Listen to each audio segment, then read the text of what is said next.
And today's guest is the one, the only, Ray Kurzweil. He's an author, he's an inventor, he's an innovator, and this is our conversation. Ray, welcome to the show. Great to be with you, Neil. Yeah, so let me just up front say I'm probably your biggest skeptic, just so you know. That's what you got. So you ready for this? You're probably not the biggest skeptic. So I'm going to pretend like we're just at a bar, just arguing. First, I'm angry with you for taking our word singularity. That word had a perfectly good use, perfectly fine definition. It's what happens at the beginning of the universe and in the center of a black hole, and you had to go up and name it something else. Yeah, well, John von Neumann actually came up with that. Okay. He said history is approaching a singularity because progress is accelerating at an exponential pace, and it's going to reach a point where progress is so fast it's going to be a singularity in history. This is John von Neumann, the computer, Yeah. Computing pioneer. Yeah, he invented the architecture that all computers use today. Although actually Babbage invented it a century earlier, but John von Neumann... The Babbage, it was a machine he invented. Yeah. Babbage created a mechanical computer that never actually worked, but it actually had the architecture we use today. John von Neumann derived it independently a century later. So what's your background, actually, just so I get some sense of this? Well, I decided I was going to be an inventor when I was 5, and discovered the computer when I was 12. Not so amazing for 12-year-olds today, but there were only like 12 computers in New York City. You're a native New Yorker? When I was 12, yeah. Uh-huh. I was actually... So I have to ask you what high school you went to. I have to ask you. Martin Van Buren High School. Martin But it was Van Buren. actually IBM 1620 at Flower and Fifth Avenue Hospital in Spanish Harlem, which I had the midnight to 8 a.m. shift. As a what? I was programming. So you were a computer person for the hospital on that computer? Yeah, in fact, I created the statistical tests that we use to evaluate the Head Start program, Oh, wow. Okay. like analyses of variance and so on. Wow. So you go way back. Yeah, well, it's only 50 years. Okay. You go way back in a human lifetime, not in a cosmological timescale. So at what point, you wrote a book called The Singularity. It was, The singularity is back in near.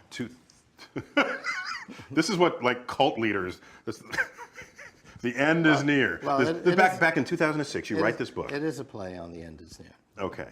What did you predict at that time? Well, actually, going back to a book I wrote in the 1990s, The Age of Spiritual Machines, I predicted that The age of spiritual machines. Yeah. Okay.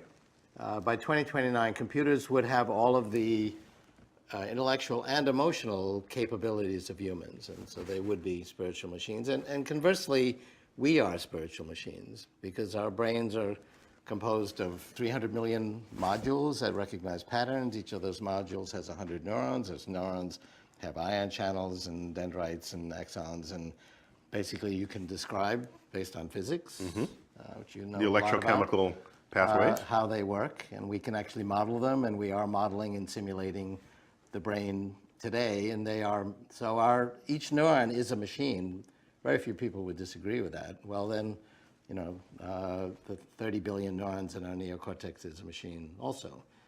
And actually we can understand it. My most recent book, How to Create a Mind, talks about how that machine works. That sounds diabolical. How to create a mind.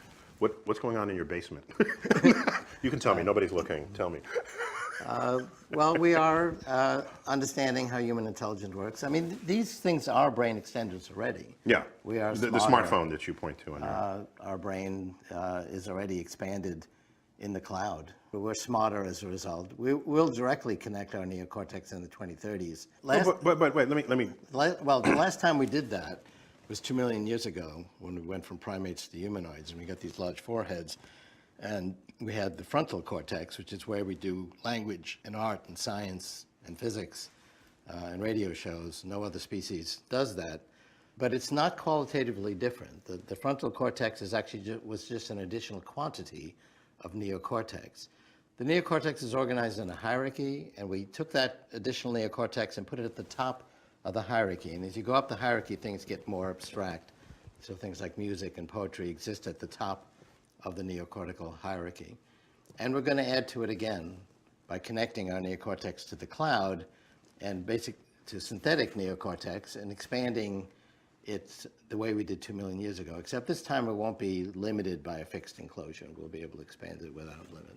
What's the difference between extending the power of your brain through some connection into silicon-based intelligence versus just having access on your hip to all of that extra knowledge and I think intelligence? there's no substantial difference. I mean, I think this is a brain extender. Because people talk about, plugging some USB port into your... Well, the scenario I think that is realistic is computers are getting smaller and smaller. We'll have nanorobots at the size of blood cells that have computers in them. They'll go into the brain through the capillaries and communicate with our neurons. We already know how to do that. People with Parkinson's disease already have computer connections into their brain. That will communicate wirelessly to the cloud. This computer on my hip communicates wirelessly to the cloud. It can multiply itself 10,000-fold by accessing thousands of computers when we need them in the cloud. It can access millions of computers of information. So a kid in Africa with a smartphone is accessing all of human knowledge with a few keystrokes by connecting wirelessly to the cloud. But then why invoke the brain-machine connection at that point? Who cares? You got the machine. Because it's a much faster interface. I mean, our fingers are very slow compared to...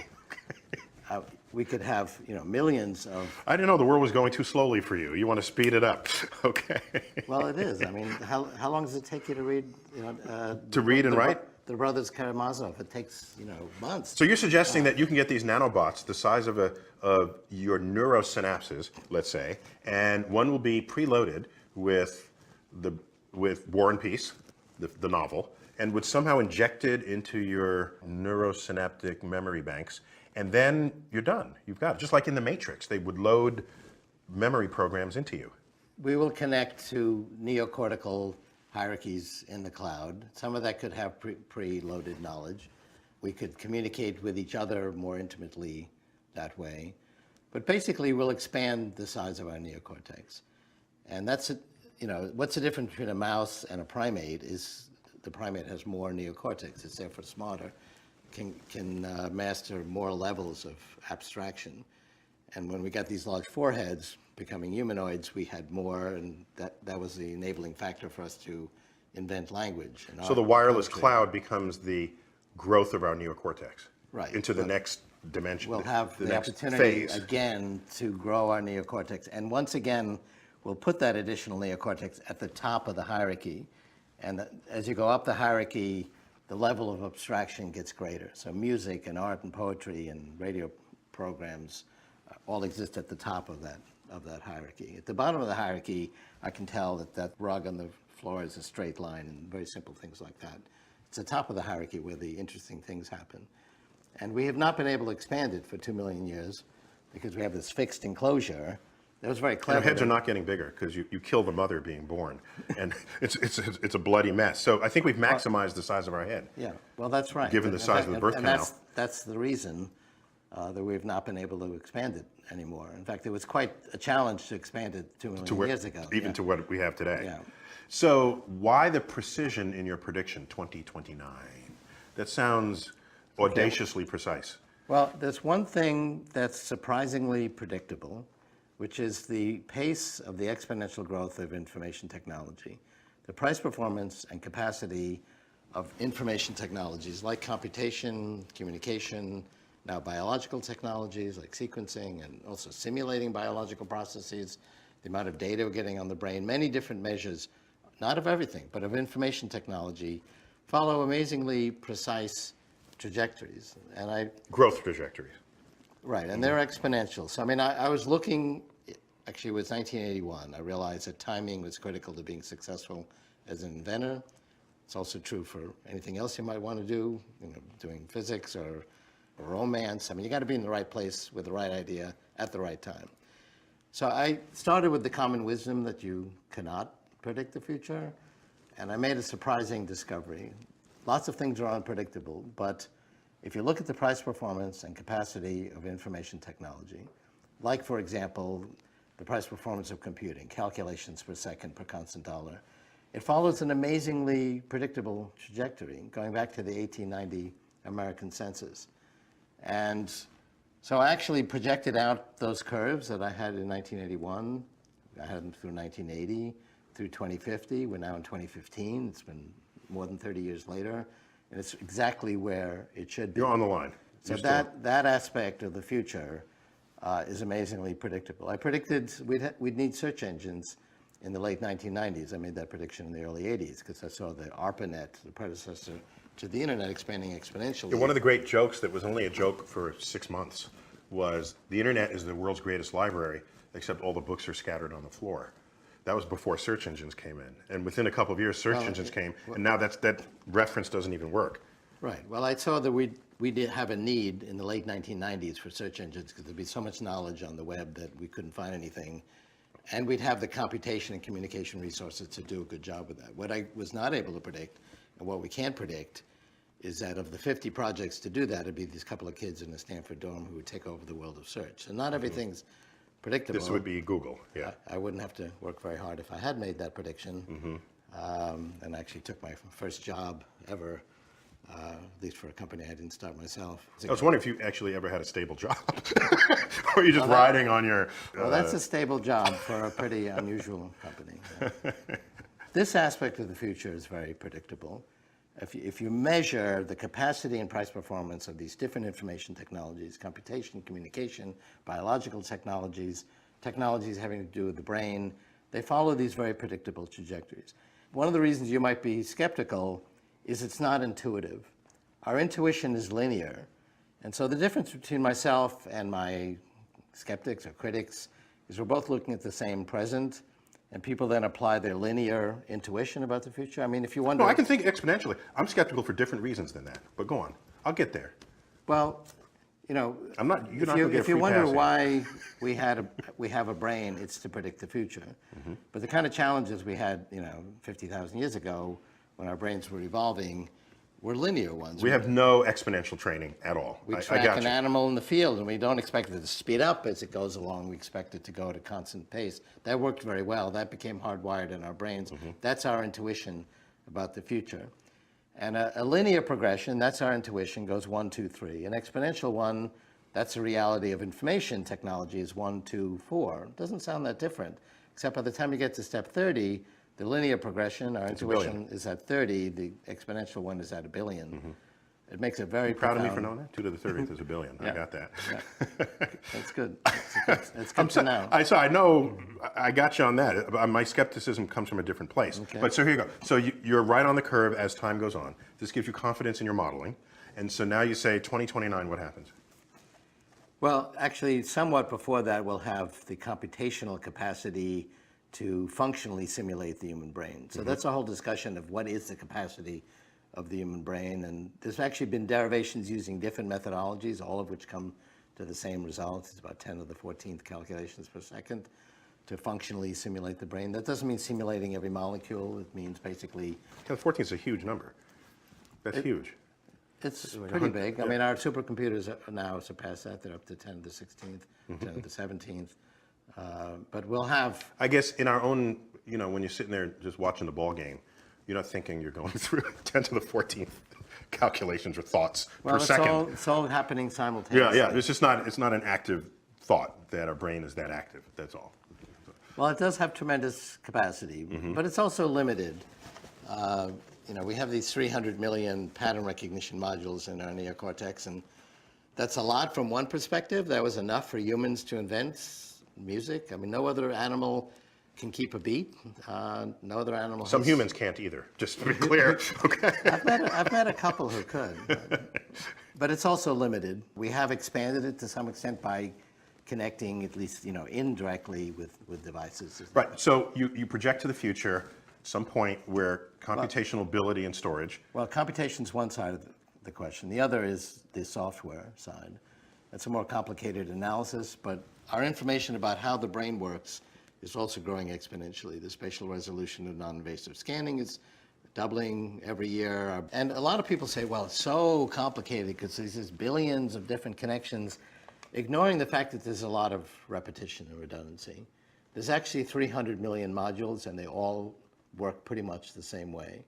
The neocortex, people thought, oh, that must be very different because that does art and poetry, compared to, let's say, V1, which can tell that there's a straight line in front of me. But it actually turns out to be the same algorithm. But they're organized in a hierarchy, and we put that additional neocortex capacity into the top of the hierarchy. And there are descriptions today. I have one in my book, How to Create a Mind, of roughly, functionally, how the human brain works, how the neocortex works. That's where we do our thinking. We're going to refine that as we get more and more information about the brain. What's the downside? So we're going to keep moving in that direction. And I believe we can have a world that's essentially free of poverty, where disease has been greatly reduced, clean up the environment, have plentiful resources in terms of energy and food. And the downside is, I mean, there's lots of movies about the downside. I don't need you to tell me about what the movies do. All right. Where, you know, the AI is trying to destroy humanity, and it's the humans against the artificial intelligence or the robots, or it's two groups of humans fighting for control of the AI. One thing that gives me comfort is we don't have one or two AIs in the world. We have 2 or 3 billion AIs. I mean, a smartphone is an artificial intelligence. It's in fact very intelligent, and it accesses the cloud and makes it even more intelligent. And it's in billions of hands. People say, oh, only the wealthy are going to have these technologies that Kurzweil talks about. And I say, yeah, like smartphones, where you in fact had to be wealthy to have a phone, a mobile phone. It wasn't very smart, 20 years ago. And it didn't work. Only the cool people had mobile phones, like Gecko in Wall Street. There's the famous scene where he's walking on the beach and he's got that sort of shoulder-mounted mobile phone. And I remember seeing that, I say, wow, that's really cool. He's so rich, and he can just walk down the beach with a phone on his shoulder. And it really didn't work very well. And today they do a million things, and they work much better. It's just incidentally a phone, right? And there's billions of them. I mean, there'll be. So what of all this talk, whether or not you initiated it, about uploading one's brain to a computer and then the computer becomes you? What do I make of this talk? Well, that's not really the scenario I think will happen. We've already talked about how we're going to connect to artificial intelligence. Now, we do that mostly indirectly. There are a few people that have computers connected in their brains, like Parkinson's patients, but for the most part, they're not inside our brains, but they may as well be. So what do you predict will happen in society the day that occurs? Well, it's not one day. I mean, first of all... Of course it's not a day, but just... The predictions I made for today, 30 years ago, people thought were totally ridiculous. Now that it's here, we can't imagine that it ever wasn't the case. Did we ever have a time where there wasn't social networks and mobile devices where we could access all of this knowledge and each other and so on? That was only a few years ago. And so by the time these things happen, we actually get used to them, and they become ubiquitous very quickly, and we forget that it ever wasn't the case. I mean, you can now talk to your computer and ask it questions in natural language. The thing is, when these capabilities emerge, they're kind of clunky and they don't work very well, so people dismiss it saying, well, it doesn't really work. Then by the time it does work well, people say, well, it's been doing that for a long time. It's nothing new. And so it kind of creeps up on us. Computers, we're going to be talking to them, and they're going to get more and more sophisticated, and very gradually they'll become more and more human-like to a point where they're really indistinguishable. And so, 100,000 years ago, we couldn't reach that fruit at that higher branch, so we invented a tool that extended our physical reach. And then we invented tools that expanded our muscles, and we could create pyramids and great buildings. Now we can access all of human knowledge with a few keystrokes. We're always expanding our reach. That's actually what's unique about humans.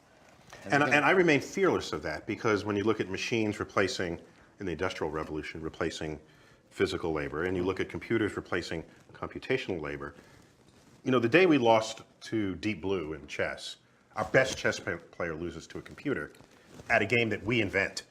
And then our best Jeopardy player loses that was more to significant, Watson. Because that was language. Jeopardy got this correct. Language and cultural knowledge. Yeah, Jeopardy got this query correct in the rhyme category. A long, tiresome speech delivered by a frothy pie topping. And it quickly said, what is a meringue harangue? And that's pretty impressive. Wow. And Jennings and Rudder didn't get that. And Watson got a higher score than the two of them combined. They're the best players in the world. And it got its knowledge not by being programmed with all this information by the engineers, but by reading Wikipedia and several other encyclopedias, 200 million pages of natural language documents. All on its own. Yeah. Yeah, so I guess I don't fear it because it's already happening. Like you said, it happens. It's not a cliff. We're on that road, and It's a road that we're on, and I see it, and I embrace it actually. it's a good road. I mean, if you compare human life today with all of its problems, it's far better than it was in the past, and it's going to keep moving in that direction. Good road to be on, and you help us predict what the road signs will look like. Working on it. Right, it's been a delight. Yeah, It's been delightful. definitely. So you have cured me of my skepticism Good. of where you're coming from and where you're going. Until I see your basement, I want to know what you're working on. Well, you'll never see that.